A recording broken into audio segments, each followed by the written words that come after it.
I'm glad to see you were able to find this video. I'd also be glad to hear from you. Let me know what you want to see or what you're having trouble with so that I can make content that's useful and meaningful to you. With that said, let's jump right in, shall we?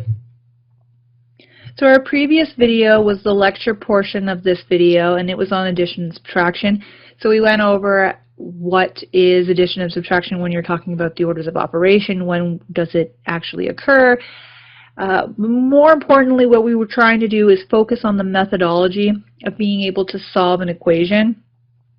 I like the method of being able to solve one operation per step and always trying to make sure that your equation is clean and easy to read.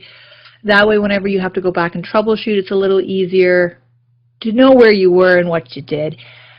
And so that's really a big focus on this one. Addition and subtraction itself should not be something you're uncomfortable with. If you're having trouble with it, I suggest you spend some time with the flashcards that I've created, which I will have a link in the description below. You can either use them online, so if you use a web browser you can actually hit it and there's some games you can play, or the way I usually use it is on my phone. I downloaded the app, and whenever I have a few minutes I go in and I use the flashcards to study whatever specific topic I'm studying. But you really should be feeling comfortable with addition and subtraction. The whole point of the exercises really were to try to get you more familiar with the methodology. Math is just like anything else. The more you practice it, the easier it will become. So I really wanted you to be very comfortable with this methodology, so that way when we start doing more complicated equations, it will come naturally to you. So this video specifically is to take up the practice questions that were at the end of the Tuesday video, which I'm really hoping you did because you had all of Wednesday to go through and do them. If you did not, I suggest you stop the video now and go back and do them. And I do encourage you to actually write them out. Writing it down on a piece of paper, it's easier to remember, and it seems to instill in the mind a little bit easier. So I do suggest you actually take the time to write out each equation and use the proper methodology, solving one operation per step. They were not very long. They shouldn't be too hard. They weren't like complicated. Again, you should feel comfortable with addition and subtraction. We were focusing on the methodology. Just to do a high-level review before we take up the summary questions, addition and subtraction is the fourth step in the orders of operation. So you have brackets, exponents, division and multiplication are on the same step, and addition and subtraction are on the same step. Addition and subtraction are done in the order that they appear. So if you have a subtraction before an addition, you will do that first. But you do need to make sure that you've solved all the brackets, the exponents, the division and multiplication beforehand, because that will change your answer if you don't do them in the correct order. So it's very important that you make sure that there's no more brackets, there's no exponents, you don't have any division or multiplication, and then addition and subtraction can be done in whatever order that they appear. Again, the reason we're doing this first rather than starting with brackets is because I really want you to get used to the methodology of being able to solve one operation per step. And using addition and subtraction, hopefully you're feeling pretty comfortable with it, so you're only really learning one thing, and that's the methodology. I also really want to highlight, keep track of your signs. This is an issue I find with a lot of people, is that they'll drop their signs and it will make a huge difference within their equation. So keep in mind there's a big difference between 4 and -4. So always try to make a conscious effort to be like, this is a positive number, this is a negative number. In the examples we're doing today, it doesn't really matter so much unless you drop the very first negative sign. But once we start doing more complicated equations, it's easy to drop the sign. So I just want you to start getting that instilled in your mind now. Pay attention to your signs. Okay, so here was the list of questions that I had given you Tuesday. I'm going to walk through each and every one of them, and we're going to follow the proper methodology to make sure that you are doing the right methodology. Again, we're focusing here more on the process rather than the actual addition and subtraction, because you should feel comfortable with addition and subtraction. I can't reiterate that enough. Math is a skill like anything else. The more you do it, the more you practice it, the better it will become. It's the same thing with, like, if you're playing music and you practice your scales, or if you're playing a sport and you have basic drills that you just have to do. Because if you have a strong fundamentals, trying to do something a little more complicated tends to be easier. When you're struggling with the fundamentals and then you try to do something else, it only gets more complicated. So if you are having any problems with these equations, please let me know so I can help you work through them. Okay, so let's go ahead and start with the first example. So here we only have one operation to do. So it's pretty straightforward, but we can get to an example of what the methodology is supposed to look like. So 2 plus 3 is equal to 5. There's no further operations that are required, so we have a final answer of 5. And we really do want to highlight the final answer. That way, if for some reason we were doing something and it was a little more complicated and we had to convert it, or there was multiple parts to it, like in a word problem or something, we're able to easily identify what the actual final answer is. So it's a good habit to get into. So here we have another straightforward equation, and this time it's with subtraction. So we'll go ahead and we'll start solving it. There's only one operation, so we can go 4 minus 7 is equal to minus 3. There's no further operation, so we can just say the final answer is negative 3. So here again, there's only one operation, but we have two signs. That's because of the first sign is actually highlighting that the 8 is negative. So we have a negative 8 plus 5. So there's one operation. We can go ahead and solve that first operation. Minus 8 plus 5 is equal to negative 3. There's no further operations required, so we can say that our final answer is negative 3. So here again we can see that there's only one operation, but there's two signs. So the first sign is just highlighting that the 9 is negative. So we can say negative 9 minus 14. That's one operation. We can say it's minus 23. There's no further operations required, so the final answer is negative 23. Okay, so now we're going into a little bit more complicated. We're having a second operation. So if we look at it, we can see 13 plus 2, and we're going to go ahead and solve the first operation first and then drop the rest of the equation down. So 13 plus 2 is equal to 15, and we'll drop the remaining equation, so now we'll add the plus 1. So our new line becomes 15 plus 1. 15 plus 1 is equal to 16. There's no further operations required, so our final answer is 16. So here again we have another example with two operations. This time they're both negative. So we'll go ahead and we'll solve the first operation first and then drop the rest of the equation. So 10 minus 6 gives us 4, and we'll drop down the negative 8. 4 minus 8 is equal to negative 4, and there's no further operations that are required, so we can say that the final answer is negative 4. Okay, so here we have an equation with two operations, a subtraction and a addition. So addition and subtraction are done in the order that they appear, regardless of the bedmiss. Bedmiss is just there to help us remember brackets, then exponents, then division and multiplication, and then our last step is addition and subtraction. And we do them in the order that they appear. So specifically, when we're doing these examples, because there's no brackets, there's no exponents, there's no division or multiplication, doing them in whatever order you want will give you the same result. But I really want you to get into the habit of solving them in the order that they appear, because whenever you start doing more complicated equations, it will make a difference. So we will look at our equation, and we can see that the first operation is a subtraction. So 8 minus 2 gives us a total of 6, and then we drop the rest of the equation. So we bring down the plus 4. 6 plus 4 is equal to 10. There's no further operation, so we can highlight the final answer is 10. So H. Here again, it's getting a little bit longer, but we don't have to be intimidated by the length of an equation. Because we're only solving one operation per step, I could have 20 here, 20 different operations that would be required to solve the equation. It doesn't make the equation any harder, because we're solving it one operation at a time. It's just more steps. So don't be intimidated by the length of an equation. So we're going to look at this equation and we're going to solve the first operation first, and then we're going to drop the rest of the equation. So minus 7 plus 2 is minus 5, and we bring down the rest of the equation, so we'll bring down the plus 3 and the minus 1. Now we look at our new line and we say, okay, we'll do the first operation first. So minus 5 plus 3 gives a total of minus 2. And again, we just drop the rest of the equation. Now we have minus 2 minus 1. That gives us a total of minus 3, and there's no further operations required, so we can just say that the final answer is negative 3.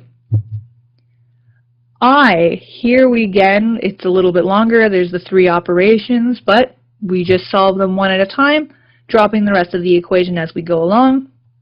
So 5 plus 3 gives us a total of 8, and again, we drop the rest of the equation, so plus 2 minus 1.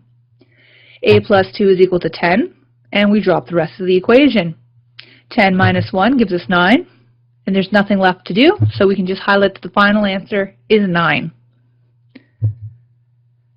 Okay, so here, J, it's minus 6 plus 7 plus 8. So we just start with the first operation first. Minus 6 plus 7 gives us 1, dropping the rest of the equation down. Now we have 1 minus 8. 1 minus 8 is equal to minus 7.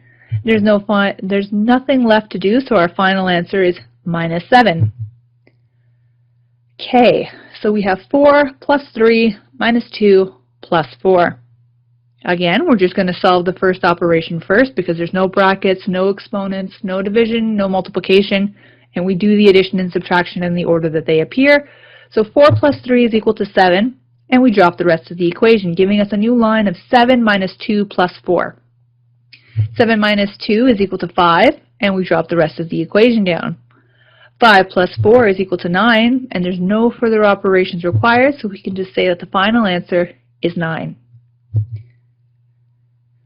Okay, L. Oh, L. So I want to show you this methodology. In this specific use case, because it's only addition and subtraction, I would personally just solve the equation the way that we have been for the rest of the examples we've done so far.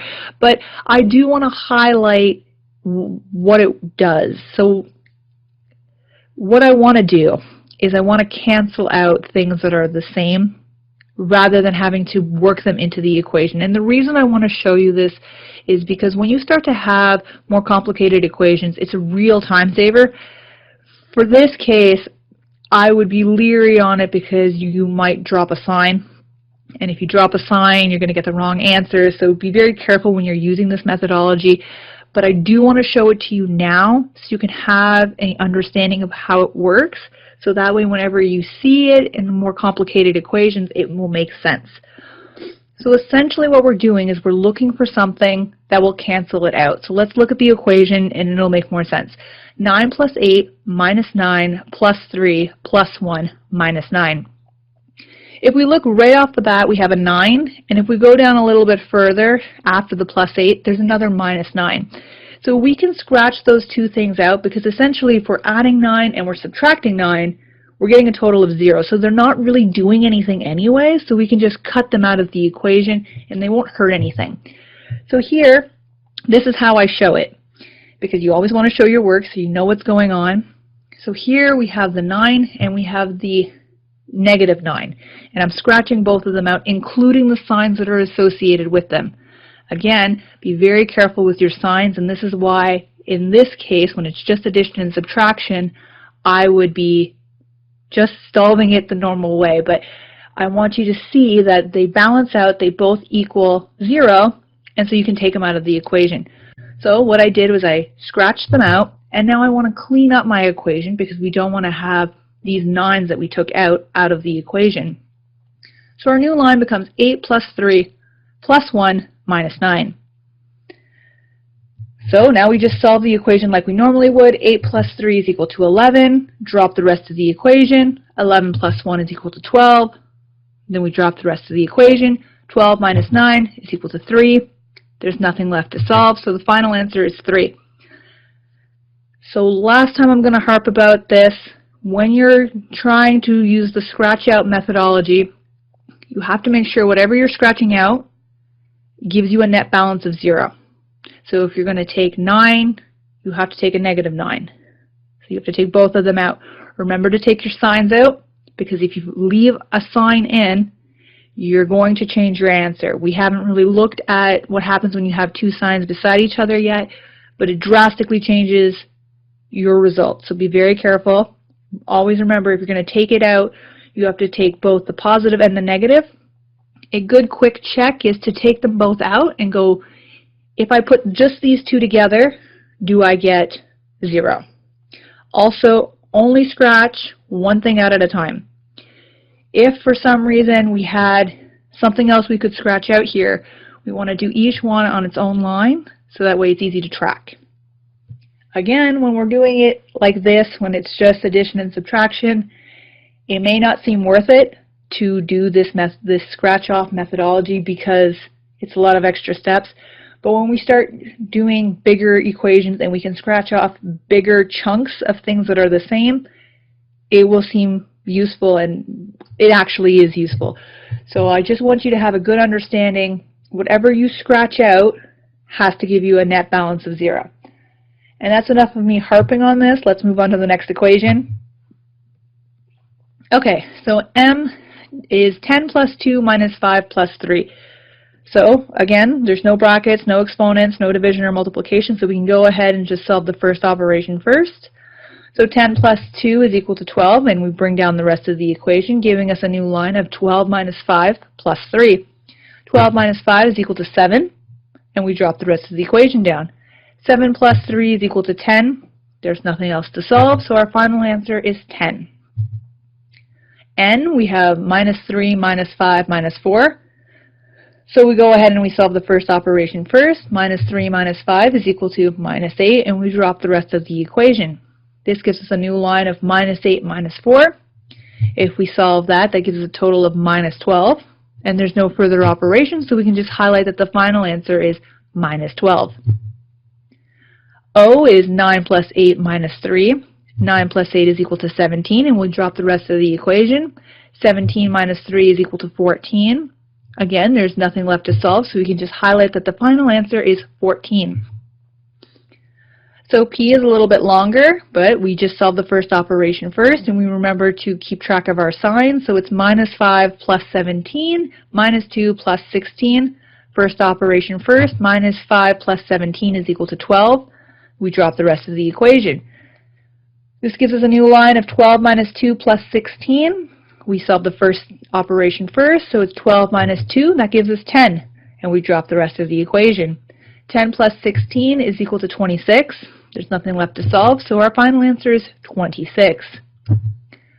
Q, again, we solve the first operation first, so 9 plus 8 is equal to 17, and we drop the rest of the equation. 17 plus 6 is equal to 23, and we drop the rest of the equation. 23 plus 2 is equal to 21. And there's nothing left to solve, so we can say that our final answer is 21. R, we can do the first operation first. 5 plus 3 is equal to 2. It's actually equal to minus 2. Keep track of your signs. Big difference between positive numbers and negative numbers. So minus 5 plus 3 is equal to minus 2, and we drop the rest of the equation. Minus 2 is equal to minus 4. So if I hadn't caught my sign and actually did bring down a positive 2 as a result of minus 5 plus 3, 2 minus 2 is equal to 0. So my answer is drastically different. So this just highlights, make sure you keep track of your signs. Our final answer is negative 4. Okay, S, 10 plus 2 plus 2 minus 1. You solve the first operation first. 10 plus 2 is equal to 12. Drop the rest of the equation down. 12 plus 2 is equal to 14. Again, we drop the rest of the equation down. 14 minus 1 is equal to 13, and there's nothing left to solve, so we can say that the final answer is 13. Okay, T. Here's another one where you can use the scratch out method to be able to solve your equation. Again, I wouldn't really use this methodology when solving something as straightforward as addition and subtraction, just due to the risk of dropping a sign. But we're going to do it again just so that way you get another chance to see it, you get another chance to experience it and try to digest it. And if you're having any problems with it, let me know. But essentially what we want to do is we want to make sure whatever we take out gives us a net value of 0, and we're only taking out one thing per step. Okay, so let's look at the equation. Minus 2 plus 3 minus 4 minus 8 plus 2 plus 4. So we have a minus 2 and we also have a plus 2. So let's go ahead and scratch those out. So I write out the whole line and I scratch out the sign and the number. So you've got to remember to take the sign out as well. So here if we take minus 2 and plus 2 and we check that, that's going to give us a balance of 0. So now we want to clean up the line. So we're going to have 3 minus 4 plus 8 plus 4. But oh wait, we have a negative 4 and a positive 4. So if we take both of those out, we're going to get a net value of 0 again. So let's scratch those two out. Again, remembering to take the signs with it as well. So now our new line is actually 3 minus 8. So since there's nothing else we can scratch out, let's go ahead and actually solve this. So 3 minus 8 is equal to minus 5, giving us a final answer of minus 5. So here you can see why using the scratch out method might actually save time, because in this example there was only one operation we actually had to do. The rest of it was just scratching out. And although this is just addition and subtraction, it's pretty fast. It would probably be just as fast to actually just add and subtract the items we scratched out. This methodology is useful when we're scratching out groups of things like brackets. If the brackets match, they equal the same thing, we can scratch them out. Or if it's an unknown variable, which we haven't talked about either, but that's another use case where scratching out things that are the same actually become useful.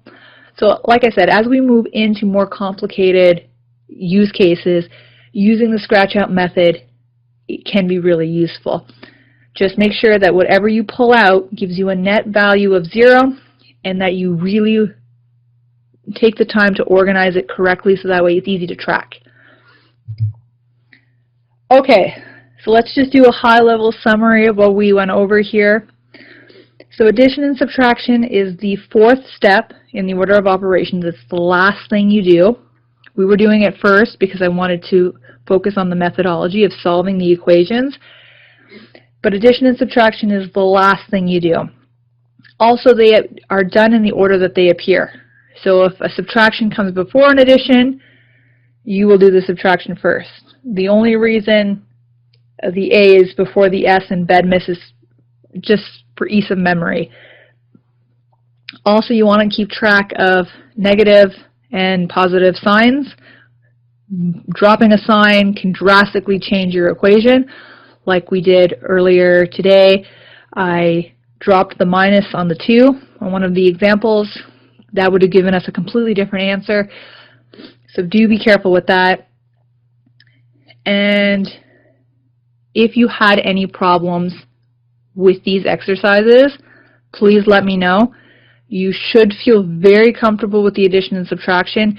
You might have some issues with the scratching off methodology, and if you do, let me know, and I can do another video specifically on just that, because it's not really a formal method. It's just something that I've done and something that I did when I was in school, as when some of my other classmates would do it too. I don't know if actual math teachers call it the scratch off methodology or anything like that, but it is useful when you start doing more complicated equations, so you should feel comfortable with that as well.